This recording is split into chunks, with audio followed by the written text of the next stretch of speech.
क्या हाल है। उम्मीद करता हूँ सब खैरियत से होंगे। मैं आज जिस जगह पे खड़ा हूँ उसे कहते हैं दुबई अलसीफ। लोग हैं दुबई अलसीफ के बारे में। आज हम दुबई अलसीफ को एक्सप्लोर करेंगे और इसके बारे में जानेंगे। दुबई का मोस्ट टूरिस्ट इलाका है, ये टूरिस्ट अट्रैक्शन पॉइंट है। यहाँ पे अगर आप कभी भी यहाँ पर आना हो तो यहाँ पे ये दुबई अलसीफ ज़रूर विज़िट करें। यहाँ पर आने के दो तरीके हैं, एक तो आप बुर्जुमान मेट्रो स्टेशन से आ सकते हैं और दूसरा आप आबरा कश्ती के ज़रिए आप आ सकते हैं। रिवायती कश्तियाँ होती हैं, उसे आबरा कहा जाता है।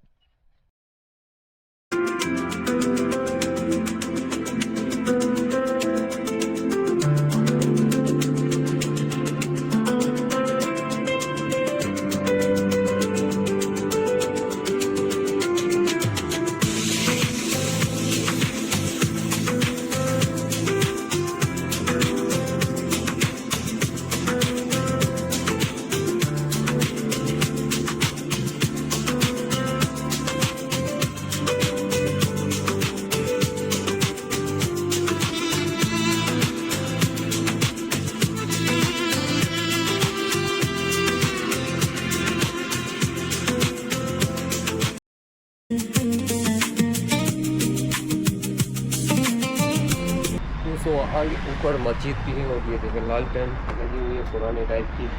यहाँ पे हर चीज़ आपको पुराने टाइप की मिलेगी, बट उसका स्ट्रक्चर ऐसे तैयार किया गया है, इसका मटेरियल इसमें ऐसे इस्तेमाल किया गया है कि ये पुराने टाइप का लगे इसकी जानिब से। और ये 2017 में ओपन हुआ था।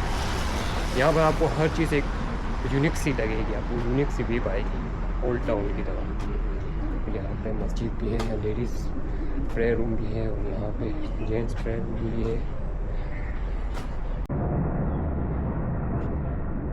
और दोस्तों आपको ये हाउस बने हुए नज़र आ रहे हैं, इनके ऊपर ये टावर सा बना हुआ है, इसको बर्जिल कहा जाता है।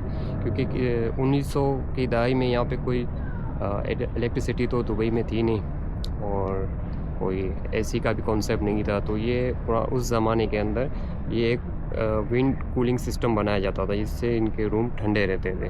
उसको बर्जिल कहा जाता है क्योंकि वो पुराने टाइप का बिल्कुल बनाया हुआ है और इससे ये अपने हाउस को कूलिंग रखने के लिए ये हर हाउस जितने भी हाउस उन सब के ऊपर ये बर्जिल टावर बना होता है। बचने के लिए इन्होंने ये बर्जिल टावर बनाए हैं। ये उस ज़माने में ये होते थे, यानी कि ये ओल्ड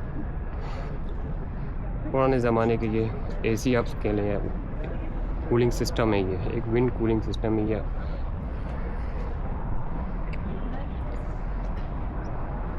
हाउस के ऊपर ये बर्जिल बना हुआ क्योंकि उस ज़माने में ये सारे टावर बनाए जाते थे।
हेलो।